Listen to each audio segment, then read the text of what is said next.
کہتے جی میری والدہ بیمار ہے، اللہ شفا عطا فرمائے۔ گزارش یہ ہے کہ مجھے تو نکاح پڑھانے کی اجازت نہیں ہوتی، لیکن یہ ہمارے ساتھی بیٹھے ہیں، ان کو مل لیں کہ کسی بزرگ کو کہہ کے آپ کا نکاح کرا دیں گے۔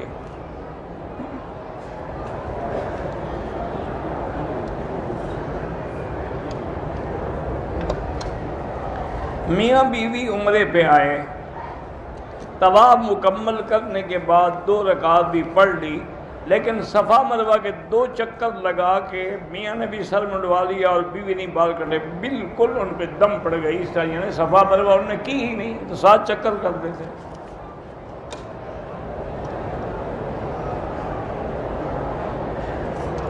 اگر کوئی آدمی کسی بھی معذور کو ویل چیئر پہ لے کے عمرہ طواف کرتا ہے تو اگر اس کی اپنی نیت بھی ہوگی تو انشاءاللہ اس کا بھی ہو جائے گا۔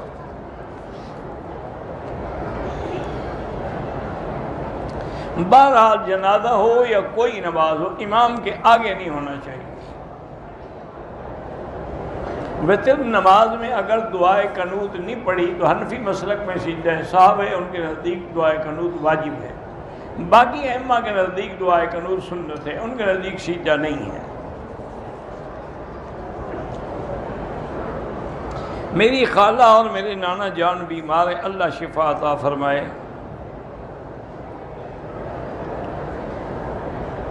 بہرحال اگر مسجد ہے لیکن اس کا امام کھلا ہوا بدعت کرنے والا ہے، جیسے کہ آج کل رواج ہے کہ جہاں اہل بدعت ہوتے ہیں تو وہاں اذان سے پہلے بھی صلاۃ والسلام ہوتے ہیں، نماز کے بعد بھی کھڑے ہو کے صلاۃ والسلام، تو صاف ظاہر ہے کہ یہ اہل بدعت ہیں، ان کے پیچھے نماز نہیں ہوتی۔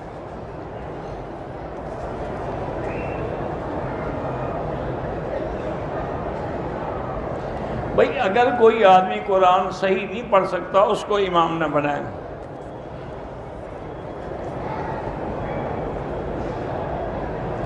فرض نماز کی 3 اور 4 رکعت میں فاتحہ کے بعد سورت پڑھ لی، بالکل حنفی حضرات کے نزدیک سجدہ ہے۔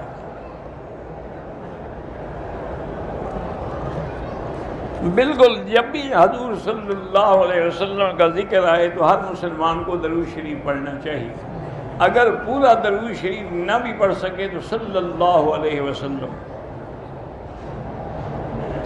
مدینے سے مکہ مکرمہ عمرے کے لیے آتے ہوئے راستے میں 2 نمازیں اکٹھی پڑھتے، بھئی ہو جاتی ہیں، جائز ہیں، لیکن حنفی مسلک میں یہ ہے کہ ظہر کو مؤخر کر کے آخر وقت میں پڑھے اور عصر کو اول وقت میں پڑھے، تاکہ ہر نماز اپنے اپنے وقت میں بھی ہو اور اکٹھی بھی ہو جائے۔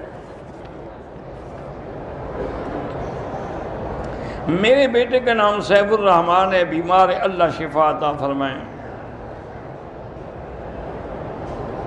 ملاقات کے لیے بھائی درس کے بعد مجھے نیچے آ کے مل لیں، عشاء کے بعد انشاءاللہ۔ قسطوں پر چیزیں فروخت کرتے ہیں، 35% منافع لیتے ہیں، وہ جائز ہے۔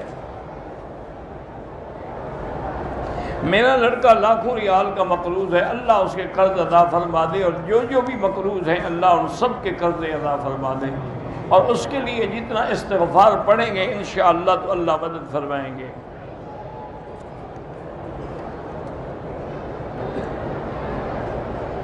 اگر کوئی آدمی طائف جائے احرام نہ باندھے دم پڑ جائے گی، کیونکہ طائف جو ہے وہ میقات ہے، اور اس کا حل یہ ہے کہ فوراً طائف چلا جائے، وہاں سے احرام باندھ کے عمرہ کر لے تو دم نہیں دینی پڑے گی۔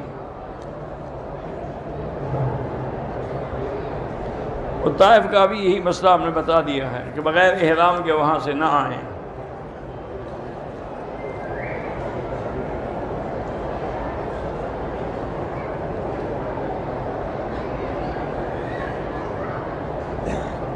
بہرحال اگر آپ کی لڑکی کا توبہ کریں، استغفار کریں، اللہ پاک آپ کو فتنے سے بچائے۔ میرے 2 بچے ہیں اور شوہر مجھے بہت تکلیف اذیت دیتے ہیں، تو یا مانعو اللہ کا نام ہے، اول آخر درود شریف پڑھ کے ہر پانی پہ کھانے پہ دم کر کے دیا کریں۔ میرے بھائی کا ایکسیڈنٹ ہوا، ان کے 2 دوست بھی تھے، وہ بھی فوت ہو گئے، اللہ مغفرت فرمائے۔ حرم میں ہم امام کی اقتداء کرتے ہیں، جنازے میں ضروری نہیں ہے کہ آپ ایک سلام پھیریں، 2 بھی پھیر سکتے ہیں، 1 بھی پھیر سکتے ہیں۔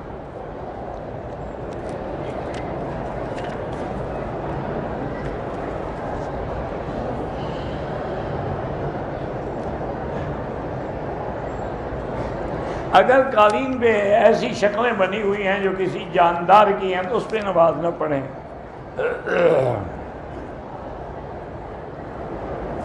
میاں بیوی سے والدین نے قطع تعلق کر لیا ہے، چونکہ ہم بدعت نہیں کرتے، بالکل بدعت نہ کریں، یہ کوئی نافرمانی نہیں۔ نافرمانی وہ ہوتی ہے جب دین کے خلاف بات دنیاوی بات ہو، لیکن لا طاعت لمخلوق فی معصیت الخالق، کسی بندے کی فرما برداری اللہ کی نافرمانی میں نہیں ہو سکتی۔ کمپنی والوں نے میرے پیسے روکے ہوئے ہیں تو آپ حسبنا اللہ و نعم الوکیل زیادہ سے زیادہ پڑھ کے دعا کریں۔ ماموں اور مامی کے ساتھ لڑکی عمرے پہ آ سکتی ہے۔ سید خاندان کو زکوٰۃ دینا جائز نہیں ہے۔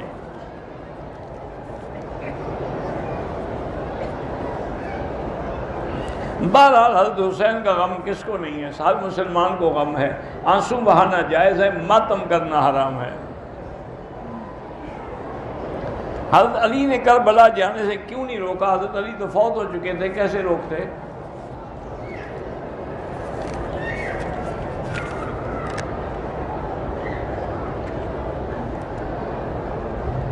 میں مدینے سے واپسی پر اپنے والد کے لیے عمرہ کر سکتا ہوں؟ کر سکتے ہیں۔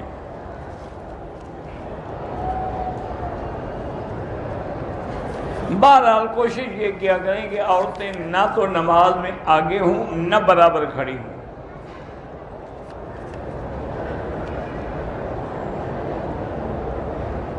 میاں بیوی ایک دوسرے سے 10 سال سے کنارہ کیے ہوئے ہیں، لازمی بات ہے کہ یا خاوند طلاق دے دے یا عورت جو ہے وہ خلو کر کے طلاق حاصل کرے۔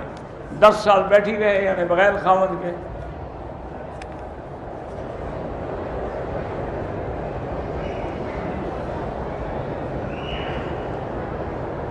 اگر شوہر نے 2 طلاقیں دی ہیں تو اس سے آپ شادی کر سکتے ہیں۔ اگر پہلے کوئی گناہ تھا دونوں توبہ کریں۔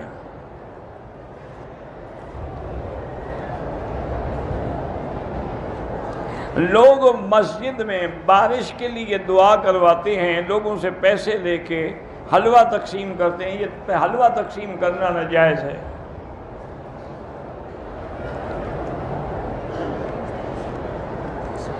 امام اگر جرابوں پہ مسح کرتا ہے تو حنفی مسلک میں اس کے پیچھے نماز نہیں ہوتی۔ حنفی مسلک میں مسح جائز ہے، لیکن شرط یہ ہے کہ المسح علی الخفین یعنی وہ چمڑے کے موزے ہوں۔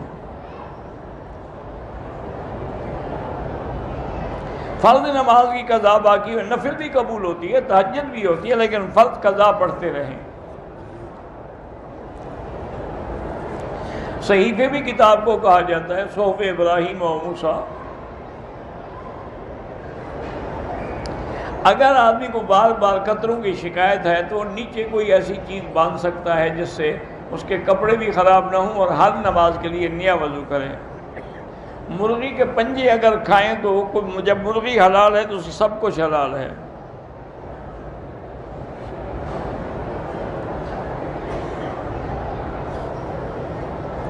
شریعت میں اس بات کی اجازت ہے کہ لڑکیاں مدارس میں پتہ نہیں کیا ہوتی ہیں، بہرحال مدرسے میں جا سکتی ہیں، لیکن کوشش کریں کہ لڑکیوں کے لیے لڑکیوں کا مدرسہ ہو، مردوں کا نہ ہو۔ میں نے تجارت کی برکت کے لیے مسجد میں بچوں کو مٹھائی تقسیم کی، ٹھیک ہے کوئی بات ہے، خیرات ہی ہے نا۔ منزل پڑھ سکتے ہیں، وہ تو قرآن کی صورتیں ہیں۔ میرے دوست کا بیٹا ہے، اس کی آنکھ خراب ہو گئی، اللہ شفا عطا فرمائے۔ ساس کو اور دادی کو امی کہہ کر بلا سکتے ہیں؟ ہاں بلا سکتے ہیں۔ میں نے بازار سے مسجد کے لیے قالین خریدی ہے، اس پر ہم نماز پڑھ سکتے ہیں؟ ہم پڑھ سکتے ہیں، پھر مسجد میں بھی بچھا دینا۔ دنیاوی تعلیم حاصل کرنا جائز ہے، لیکن شوہر اگر اجازت نہ دے تو پھر آپ نہ داخل ہوں۔ قضا نماز اسی طرح پڑھی جاتی ہے جیسے ادا پڑھتے ہو۔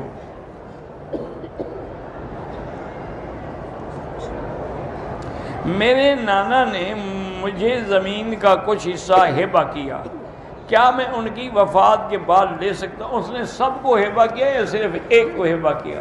اگر سب اولادوں کو برابر دیا ہے تو پھر لے سکتے ہیں۔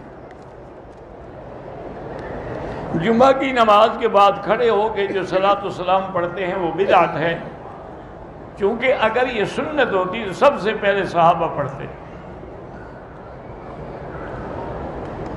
مسجد میں اگر محفل نعت خوانی ہو رہی ہو، لیکن شرط یہ ہے کہ نعت میں کوئی شرکیہ الفاظ نہ ہوں، لوگ اس نعت خواں کو پیسے دیں وہ بھی کوئی بات نہیں۔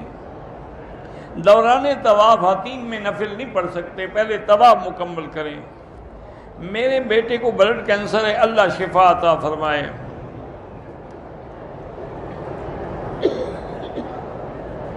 پتہ نہیں کہتے ہیں کیا شیعہ کی دعوت پہ نہ جائیں تو بہتر ہے۔ اگر سری نمازیں ہیں یا جہری ہیں، حنفی مسلک میں امام کے پیچھے مقتدی فاتحہ نہیں پڑھے گا، امام کا پڑھنا ہی مقتدی کے لیے کافی ہے۔ دوران طواف عصر کی اذان ہو گئی، طواف مکمل کر لیا اور واجب الطواف مغرب کی نماز کے فوراً بعد یعنی فرض جماعت میں پہلے ادا کرو، ٹھیک ہے، مغرب کے بعد ادا کریں، بالکل کر سکتے ہیں۔ اگر ہم یہاں سعودی عرب میں رہنا چاہتے ہوں تو دین کے لیے رہنے کی نیت کریں، باقی دنیاوی کام ہوتا رہے گا ساتھ۔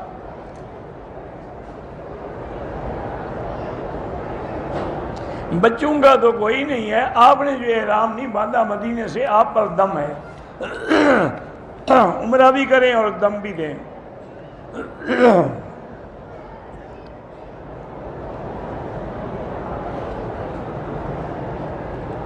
ہم نے آٹے کی چکی لگائی ہے، ہر مہینے میں 1 من آٹا مدرسے کو دیتے ہیں، ٹھیک ہے، فصل کے وقت گندم خرید کر کے رکھ لیتے ہیں اور آٹا فروخت کرتے ہیں، وہ بھی جائز ہے۔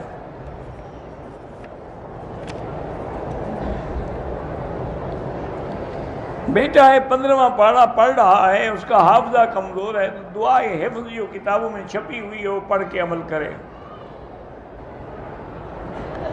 طواف سے پہلے 2 رکعت نہیں ہوتی، طواف کے بعد 2 رکعت پڑھنا واجب ہے۔ ہم عمرے اور طواف کا ثواب جو ہے حضور کی ساری امت کو نہیں، ایک کے لیے ایک۔ میری اولاد نہیں ہے، اللہ جن کی بھی اولاد نہیں ان کو صاحب اولاد بنائے۔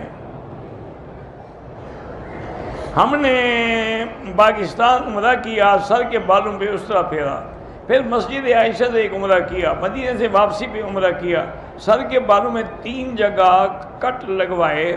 وہ کٹ کس کو لگوائے؟ جب اس طرح پھروا چکے تھے آپ تو کٹ چمڑے کو لگوائے تھے آپ نے، بہرحال دم پڑ گئی آپ پر۔ پاکستان نہیں دے سکتے، یہاں دینا ہوگا۔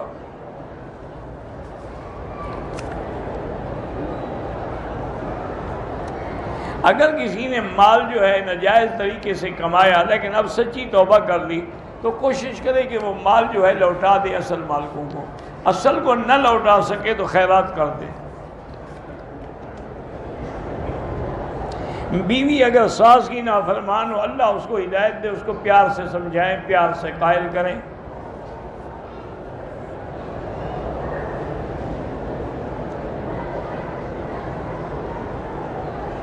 میرے شوہر نے مجھے 3 طلاق دے دی ہیں، 3 طلاق کے بعد آپ شوہر کے ساتھ نہیں رہ سکتی، اب حلالے کے بغیر آپ اس کے لیے حلال نہیں ہو سکتی۔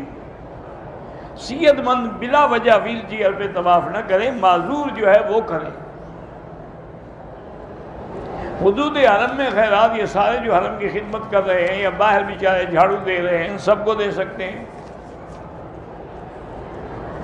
بچوں کے لیے آپ اپنا عمرہ کر کے ان کے لیے دعا کریں۔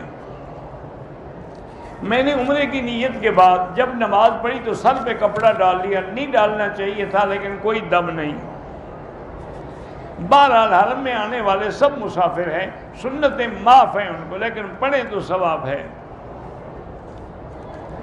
ظہر کا وقت شروع ہونے سے پہلے جب تک سورج سر پہ کھڑا ہو اس وقت تک نماز نہ پڑھیں۔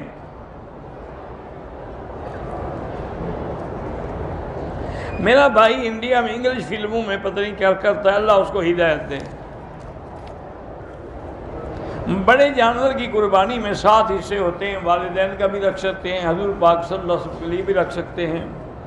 عورت بھی نماز جنازہ پڑھ سکتی ہے اگر مسجد میں موجود ہے۔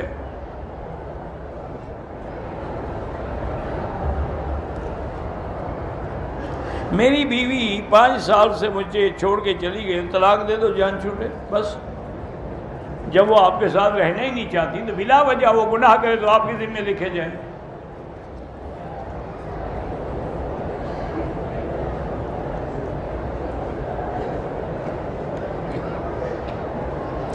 میں جب ایئرپورٹ پر اتری تو مجھے ایسا لگ رہا تھا کہ مجھے بیت اللہ کا دیکھنا نصیب نہ ہوگا، دل پر سیاہی چھانے لگی۔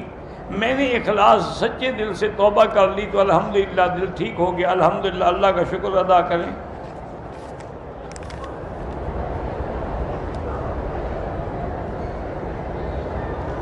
اگر کوئی شخص شادی کر کے نہ بیوی کو ساتھ رکھتا ہے نہ طلاق دیتا ہے تو اس عورت کو حق ہے کہ وہ محکمے میں جا کے خلو لے لے۔ مکروہ اوقات میں حتیم میں یا کسی بھی جگہ نماز پڑھنا بہتر نہیں ہے۔ حجر اسود کے بوسے دینے سے انشاءاللہ اللہ گناہ معاف کر دیں گے۔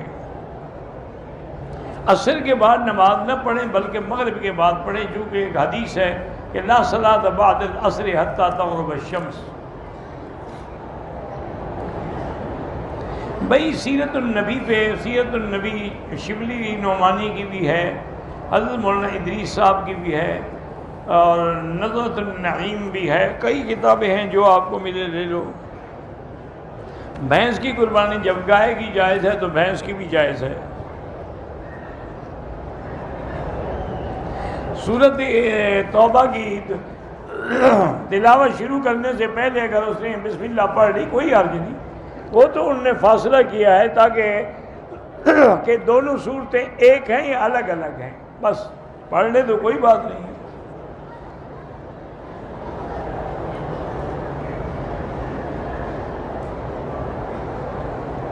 بالکل اگر آپ عالمہ ہیں تو آپ اپنے شوہر وہ مزدور ہے جو اس سے طلاق لینے کی کوشش نہ کریں۔ اگر ایسی بات تھی اس سے نکاح بھی قبول نہ کرتی، کر لیا ہے تو وفاداری کرو۔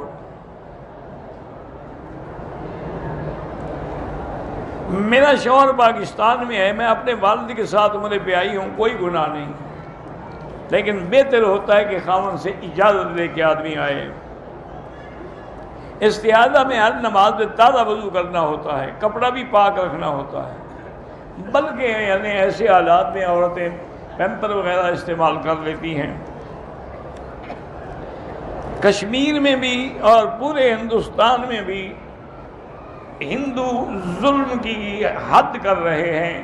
اللہ تعالیٰ مسلمانوں کی جان مال آبرو عزت کی حفاظت کرے اور اللہ تعالیٰ ظالموں پر اپنی قدرت سے قہر نازل فرمائے۔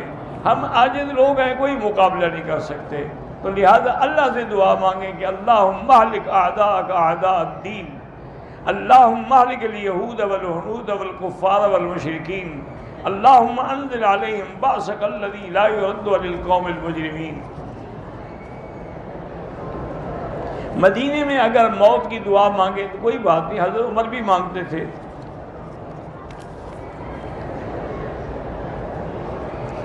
فرعون جو ہے وہ بہرحال دریا میں غرق ہوا ہے، قرآن نے دریا کا نام تو نہیں لیا، لیکن دلائل یہی کہتے ہیں کہ وہ نیل دریا تھا۔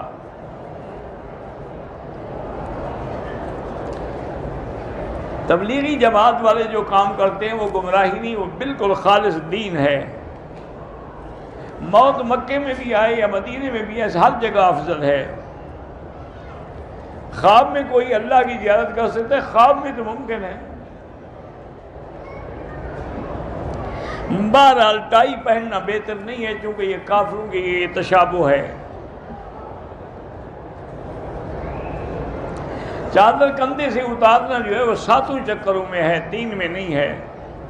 جو صاحب حیثیت امیر لوگ ہیں ان کو سبیل کا کھانا نہیں کھانا چاہیے۔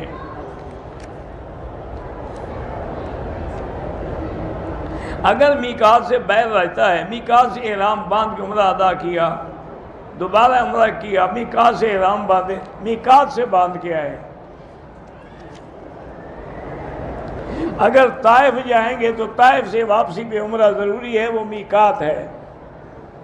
صفا مروہ کے 7 چکر ہیں، صفا سے شروع کریں گے اور مروہ پہ 1 چکر، پھر واپس آئیں گے تو 2 چکر ہوں گے۔ احرام کی حالت میں عورت کے چہرے پہ کپڑا پڑ گیا کوئی بات نہیں، یا سر پر کپڑا لگ جائے کوئی بات نہیں۔ آل بیت یعنی سید سے نکاح جائز ہے، بالکل جائز ہے۔ میری والدہ کو نیند نہیں آتی ہے، اللہ ان کو شفا دے، اور قرآن پاک میں آیت ہے وَضَرَبْنَا عَلَىٰ آذَانِهِمْ فِي الْكَهْفِ سِنِينَ عَبَدًا، سورۃ الکہف میں وہ پڑھے اور رات کو درود شریف پڑھتے پڑھتے سوئے، انشاءاللہ نیند آ جائے گی۔ 1 سال سے ہمارے پتہ نہیں کس کو فالج، اللہ شفا عطا فرمائے۔ بہرحال اگر اس نے عمرہ نہیں کیا قبل المنازل سے تو لازمی ہے کہ اس پر دم واجب ہے، چلا گیا ہے تو وہاں سے کسی کو پیسے بھیج کے دم کرائے۔